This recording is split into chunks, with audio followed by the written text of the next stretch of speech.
Right there, guys, there is no need to skip ahead. I'm going to get right into it. I will be leaving some more tips and tricks towards the end, so make sure you stick around for that. If you want to, you know, feel free. My name is Xeptha, and welcome to my video. Right, so in the gameplay UI section, we are going to take a 105 field of view. Now, you can take 110. I found that 120 is way too much for me and actually hinders my aiming ability. You can also do 100 as well. If this is the first time you're going to increase your field of view and you've been sticking to like the base 60 or 80, then you could stick to 100 for now and then increase it to 105. But 105 just seems like a sweet spot for me. The ADS field of view, you do want it to be consistent. This means that it is going to follow your field of view and it's not going to be independent. If it was independent, when you aim in, your aim would zoom in and it's going to like disorientate you. Like it's going to zoom in too much and then out and then in and then out and then in, and it might just mess you up a bit. And it's also easier to control the recoil as well when you leave it on consistent. I think I left this on blend when I was showing you guys it, but yeah, you want to leave it on instant. I've tried blend. I'd rather instant. Aiming interrupts reload. I put that to on because whenever someone's in front of me and I have like a spaz attack, I press LT and RT at the same time to shoot at the same time. So yeah. Also, it's another way of cancelling animations. Like once the clip is inside your mag, then you can just press LT to cancel it instead of double tapping Y and like meleeing or sprinting or something, which is amazing. If you want to have auto sprint on, that is completely up to you. Do that. You can also lower this too if you want to. I put the damage numbers on just to see like what my guns are doing and like what damage they're hitting. But I would definitely recommend the health bars being on. You'll get to see if someone's one shot, and if they're one shot, you can push them and stuff like that. Such good information to have. Now the team composition overlay, you can put this on. This would actually help you out make decisions as well, but it is going to cover a bit of your screen. So if you do want to have this on, by all means try it out. You might like it, you might not like it. What this is going to do is it's going to show you guys who's alive in your team and who's dead in their team. So before you push or make a decision, you can see how many of your teammates are dead. Or let's say you're on a hill trying to hold that hill off, but 2 or 3 of their enemies are dead. Well, you have a rough idea on who's coming towards you and how many, you know. And you can also quickly just look and see which abilities and characters that they're using. I'll be honest, I haven't really tried this out myself. I'm gonna try it out like literally as I'm making this video, so that's completely up to you. But I thought it's a good tip, and like if you guys like it, then you should definitely put it on. Come into the controller setting. Right, so I go with default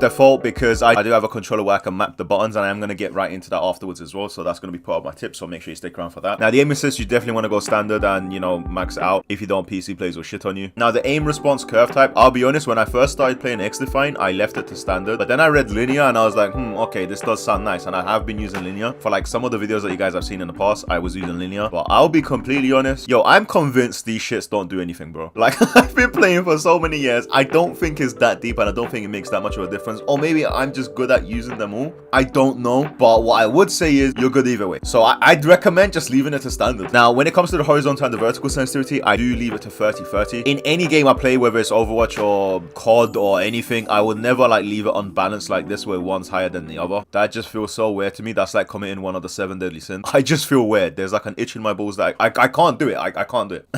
So yeah, 30-30 is what I go with. You can lower this down to like 28-28 or 25-25. You can also increase it. I really wouldn't recommend going any more above 35, especially if you're on controller, unless you're like sniping or something, then obviously your sensitivity should be much higher. Now when it comes to your ADS sensitivity, I left that to 0.8 on both the sniping and like, you know, using normal guns and stuff like that. This is so I can control the recoil better and I can stick onto enemies. The dead zone stick, I did lower it. You can lower these too, but you need to watch out. If you do start getting stick drift, you want to increase it so your analog doesn't drift by itself. Now when it comes to the acceleration speed multiplier, I would recommend you guys to leave it at 1. I've been using 1 for majority of the time. I'm gonna try to like increase and up my game for rank play to come up, and I'm gonna try and push myself. I'm gonna experiment with 2 times. What this is gonna do is it's gonna increase the time you take to spin around basically. And with me, if I have a nice good like, you know, medium average kind of like lowest sensitivity, but I'm also spinning fast like a god, I'm gonna try and mix and match both. Like I'm experimenting, right? So maybe if you want to experiment too, by all means try 1.5 or try 2, or you can just be a normal human and just leave it at 1 and you'll be just fine. Now coming to my audio, I did put these down to like 80 and 80 here as well, but if you want some recording audio for my gameplay, so I don't want it to be too loud. But however, if you are playing this game casually and you're just trying to play with friends and stuff like that, by all means increase the shit to the max so you can hear the most, like, you know, the footsteps and everything. It would help you out. But with me, I kind of just lower it. Dialogue volume and the UI volume, I really don't care about. Like the guy can whisper to me, they're getting B or they're on the objective. Like I don't really care. I know that they're on the objective. I'm aware of my surroundings, so I don't really need it. But I also don't want it to be pin drop silent. I kind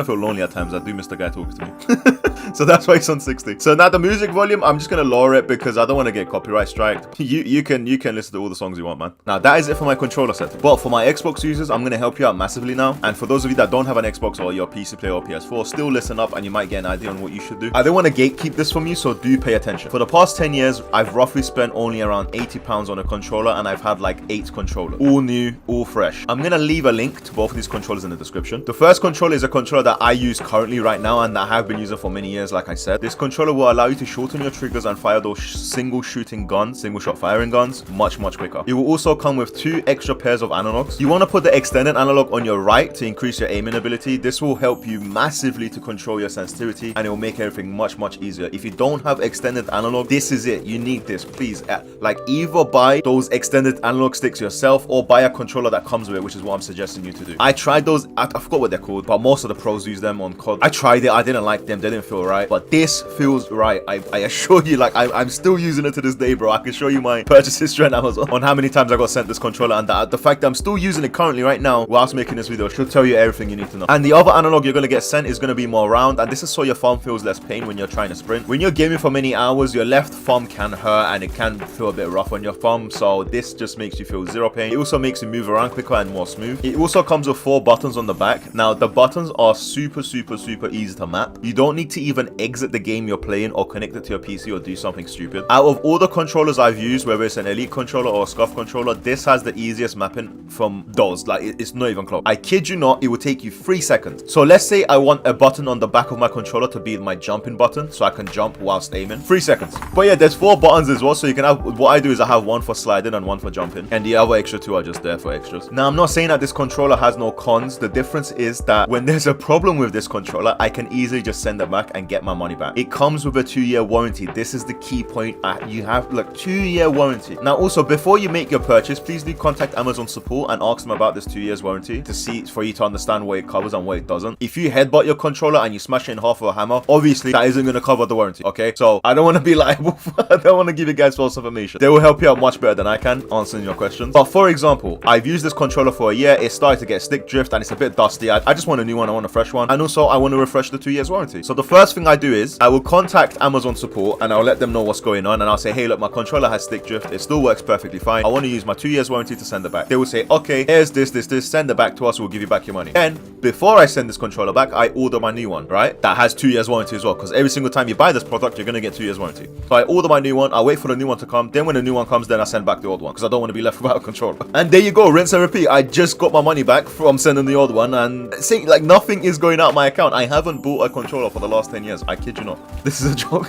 And yeah, rinse and repeat at that point. Now the second controller, I'm going to link this for you guys as well that are on a bit more of a tighter budget. This also has the 2 years warranty and it's only around £40, which is roughly the same price as a base Xbox controller. But make no mistake, this is a far superior controller than a base Xbox controller, because you will get the ability to shorten your triggers whilst having the buttons on the back too. If you are tight on a budget, then you can consider getting this one as well. I don't think the analogs come with this one, and I haven't tried this one out myself, but one thing I must say about Fusion is their controllers are just amazing and they feel just right for me, and I hope that they feel right for you. I didn't want to gatekeep this from you guys because I feel bad when my friends are spending like £100 every year on a controller. I'm like, why are you guys still doing this to yourselves? It will help you save money too. I am in no way sponsored by Fusion. My love for this controller is purely for my love that is purely unbiased. The controller is just really good and I really do love it. The Amazon affiliate link that I sent in the description is something that I'm trying out new. So when you make a purchase, I should get something from it, like some form of compensation. I genuinely never did Amazon affiliate links before, so I don't even know how much I'm expecting. Like, what, 5%, 2%, 10%? I don't know. I'm trying it out, but if you did use my link, thank you so much, and my next Red Bull will be on you. So yeah, I do appreciate it. So for those of you that don't know, I also did coaching back in the day for Call of Duty on Fiverr. I know it's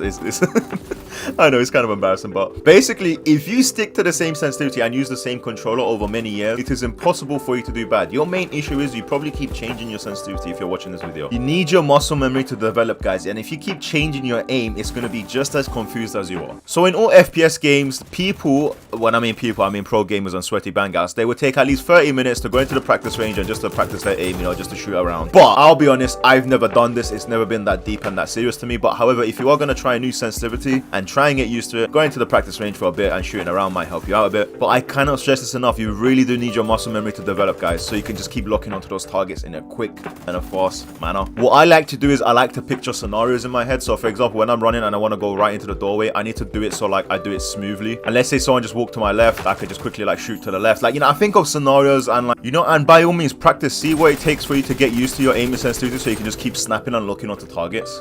Now, I spoke a bit about this acceleration speed multiplier. Now, I want to show you guys what this is in game. It's all good and all, but let's say if someone runs past me, right? Just think of a scenario where I'm going past this doorway and there's going to be an enemy coming through like this, right? If I was to go past this doorway and he went past me, I'm going to have to like, it's too slow. It's too slow to do that, right? It's just when they go right behind you, you're kind of left with your butt cheeks open and, you know, he's going to pull your pants down and... and he will kill you most of the time. So what you want to do is increase your acceleration speed multiplier. So that way we still have a slow, accurate ADS speed that feels smooth, that feels amazing, that's good enough to kill targets in front of you and to snap onto them like I showed you. But we can also quickly turn around when we need to. So this is the difference. There is, as you guys can see, there is a massive difference. So yeah, that's what that speed multiplier is. Just wanted to explain that in case you didn't understand. Find the one that works out best for you. I'm gonna try to do it as high as I can, and then I'll work my way down to find my sweet spot. But yeah, I'm definitely gonna need it for rank play. That is it for this video, guys. If you do have any more questions, please do let me know. I'm always happy to help you guys out. You guys know what to do. Make sure you show the love, show the support. The love and support you guys have been showing on my XDefiant videos is just incredible, and the XDefiant community is just so insane, man. I love you guys so much. You guys are just incredible. You guys are destroying my videos, and it makes me in a good way. Oh man. But yeah, man, I really do appreciate it, man. I am a really small channel too, so any love and support you guys do show is really appreciated, man, because I don't do anything but upload. I don't advertise my channel anywhere. I don't have an Instagram account or a Twitter account. Like, I don't do anything else but press upload. So anything I get is like any like or support or comment is gonna be purely from you guys. But yeah, just wanted to say a massive thank you to you lot, man. But yeah, until next time, I'll see you guys later. I am gonna be making an MDR build to finish off my AR gun builds. If you don't know, here's the videos on my channel. I've done pretty much every single assault rifle, and I didn't want to do the MDR. I said I wasn't gonna because it's that much of a piece of shit, but I'm suffering right now. My KD is tanking for you guys so I can make a decent gun out of this. So yeah, stay tuned for that. Also, I'll probably be making a shotgun one as well soon. But yeah, check them out if you want to. If not, no worries. Thank you for watching. Until next time, I'll see you guys later.